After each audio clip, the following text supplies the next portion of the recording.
ಶಾಸಕ ಡಾಕ್ಟರ್ ಚಂದ್ರು ಲಮಾಣಿ ಅವರಿಗೆ ಜಾಮೀನು ಮಂಜೂರು. ಗುತ್ತಿಗೆದಾರನೊಬ್ಬನಿಂದ ಕಮಿಷನ್ ಪಡೆದ ಆರೋಪದಡಿ ಲೋಕಾಯುಕ್ತರಿಗೆ ಸಿಕ್ಕಿಬಿದ್ದಿದ್ದ ಶಿರಹಟ್ಟಿ ಮತಕ್ಷೇತ್ರದ ಶಾಸಕ ಡಾಕ್ಟರ್ ಚಂದ್ರು ಲಮಾಣಿ ಅವರಿಗೆ ಬೆಂಗಳೂರಿನ ಜನಪ್ರತಿನಿಧಿಗಳ ವಿಶೇಷ ನ್ಯಾಯಾಲಯ ಬುಧವಾರ ಷರತ್ತುಬದ್ಧ ಜಾಮೀನು ಮಂಜೂರು ಮಾಡಿದೆ. ಫೆಬ್ರವರಿ 21ರಂದು ಲಕ್ಷ್ಮೇಶ್ವರದಲ್ಲಿ ಶಾಸಕ ಡಾಕ್ಟರ್ ಚಂದ್ರು ಲಮಾಣಿ ಅವರಿಗೆ ಸೇರಿದ ಬಾಲಾಜಿ ಆಸ್ಪತ್ರೆಯಲ್ಲಿ ಲೋಕಾಯುಕ್ತ ಅಧಿಕಾರಿಗಳು ದಾಳಿ ನಡೆಸಿದ್ದರು. ಈ ಸಂದರ್ಭದಲ್ಲಿ ಕಮಿಷನ್ ಪಡೆದ ಆರೋಪದ ಹಿನ್ನೆಲೆಯಲ್ಲಿ ಲೋಕಾಯುಕ್ತರು ಅವರನ್ನು ವಶಕ್ಕೆ ಪಡೆದಿದ್ದರು. ನಂತರ 11 ಗಂಟೆಗಳ ಕಾಲ ವಿಚಾರಣೆ ನಡೆಸಿದ್ದರು. ಅಲ್ಲದೆ ಗದಗ ಜಿಲ್ಲಾ ಆಸ್ಪತ್ರೆಯಲ್ಲಿ ವೈದ್ಯಕೀಯ ಪರೀಕ್ಷೆ ಕೂಡ ನಡೆಸಿ ಅವರನ್ನು ರಾತ್ರೋರಾತ್ರಿ ಬೆಂಗಳೂರಿಗೆ ಕರೆದೊಯ್ಯಲಾಗಿತ್ತು. ಮರುದಿನ ಬೆಳಗ್ಗೆ ಜನಪ್ರತಿನಿಧಿಗಳ ವಿಶೇಷ ನ್ಯಾಯಾಲಯಕ್ಕೆ ಹಾಜರುಪಡಿಸಲಾಗಿತ್ತು. ಪ್ರಕರಣ ಸಂಬಂಧ ಶಾಸಕರ ಆಪ್ತ ಸಹಾಯಕರಾದ ಮಂಜುನಾಥ್ ವಾಲ್ಮೀಕಿ ಹಾಗೂ ಗುರು ಲಮಾಣಿ ಅವರನ್ನು ಕೂಡ ನ್ಯಾಯಾಧೀಶರ ಎದುರು ಹಾಜರುಪಡಿಸಲಾಗಿತ್ತು.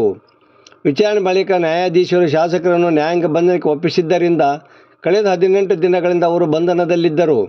ಆದರೆ ಇಂದು ನಡೆದ ವಿಚಾರಣೆ ವೇಳೆ ಜನಪ್ರತಿನಿಧಿಗಳ ವಿಶೇಷ ನ್ಯಾಯಾಲಯವು ಶಾಸಕರ ಷರತ್ತುಬದ್ಧ ಜಾಮೀನು ಮಂಜೂರು ಮಾಡಿದ್ದಾರೆ. ಇದರಿಂದ 18 ದಿನಗಳ ಕಾಲ ಜೈಲಿನಲ್ಲಿದ್ದ ಶಾಸಕರಿಗೆ ರಿಲೀಫ್ ಸಿಕ್ಕಂತಾಗಿದೆ. ಶಾಸಕರ ಇಬ್ಬರು ಆಪ್ತ ಸಹಾಯಕರಿಗೂ ಕೂಡ ಬೇಲ್ ಮಂಜೂರಾಗಿದೆ.